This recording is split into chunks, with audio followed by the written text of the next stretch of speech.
So good afternoon, everyone. I am Abhinit Barua here.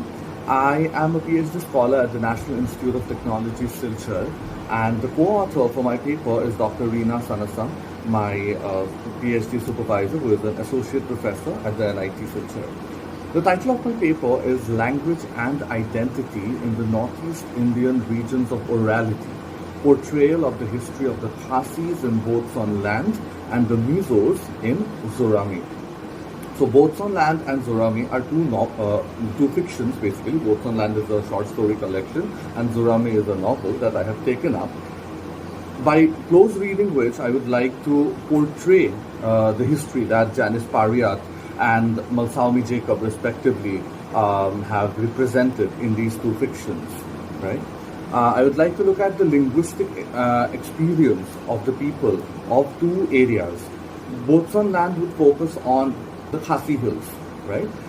Khasi Hills in the state of Meghalaya. And Zorami is a novel, the setting of which is in the Mizo Hills in the state of Mizoram, right? So this is my abstract. The northeast of India boasts of a multitude of ethnic communities, and each group has a very distinct cultural ethos and a long past.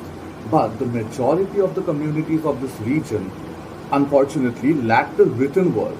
So the Assamese community, the Bengali community, the Manipuri Meitei community, these are the communities which possess a written word, the script, right? And most of the other tribal ethnic communities, they lack a written word. So they also lack a written history per se, right? So in that case, when historical grand narratives are formed, their voice is usually not present, right? So when that happens, they are relegated to the margins, the figurative margins. They are also at the physical margins of the Indian, geographical, country map, but also they are relegated to the figurative margins, right? Now, authors like Dr. Janice Pariyat and Malsawmi Jacob, when they write their fictions and when they represent the culture of these particular lands, when they represent their political experiences and their cultural experiences and their linguistic experiences, that helps us understand their history, right? We do not get it from the archival documents, we get it from the literatures from the marginalized lands. And with the help of theories such as meta-history given by Hayden White, we, the scholars of literature, we try to, analyze that literature and basically try to form a historical narrative which can then either add on to or challenge the dominant historical grand narratives, right? Now, when the advent of the written word and English happened in the Northeast, with the coming of not only the imperial rulers but also the Christian missionaries, a lot of things changed, all right? So this is what we are going to try to see in this particular paper. And the areas in focus, as I said, are the Khasi Hills and the Mizo Hills. Now, the research questions are, what did this change do to the people and their views on their identity? Also, how did the political situations in post-colonial India affect the people as shown by their interactions with language or languages? Basically focusing on their linguistic experiences rather than, let's say, their industrial experience per se, right? And the third question would be, how does the English literature from the region narrate these histories? The three major theories that would inform this paper are myth theories given by G.R. Kataria and Devdutt Patnaik, meta-history given by Hayden White, and the art of pointillism, which is a part of the theory of palimpsest history given by Catherine A. Bowie. Now, while doing the literature review, there were a couple of articles which were sort of relevant to my work. And in one of those articles, Tilottama Mishra, she shares her anxiety that the rich oral literature of the people may lose its cultural core once it is written down in an alien language that has no familiar resonances for the speakers of the tribal languages, right? So, when the Britishers came, they taught the Khasis and the Mizos to write their language in the Roman script, not by producing a new script, or not by having archaeological findings and finding images which are local to them. No, they tried to put that language down in writing in their Roman script, right? So what does that do? Also, the other thread that is there is that the language, literature and the language of the northeastern region, they live in constant threat of the nearby powerful linguistic and literary powers, such as the Bengali linguistic and literary powers, right? There is always a push and pull between the Bengali and the northeast, right? Now,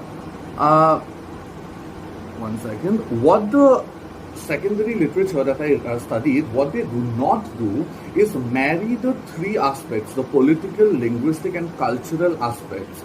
They do not marry all the three, they might marry two of these in their articles, but not all the three, to have a conversation of how language and politics have affected each other in these two spatial settings in the time frame after the advent of the British. So what I found in the fictions that I sort of close read were that both the fictions obviously are windows into the respective society and the cultural experience and the political experience, but both the fictions, although they have one specific character and stuff, but they are very much rooted in the ancient culture of these communities. So when we talk about ancient cultures, we get a peek into their origin myths, what the people think about their origins, the origins of their communities, right? Now, the Khasis, they glorify themselves with their origin myths, all right? Whereas the Mizos, they show extreme humility. The Khasis say that we have descended down from the heavens. Whereas the Mizos, they also say that a god has created them, but he created them on this earth. And they had to work a lot. They had to work hard. And the geography of Mizoram is also such, it doesn't have very fertile land, okay, and it is very steep. The hills are very steep, right?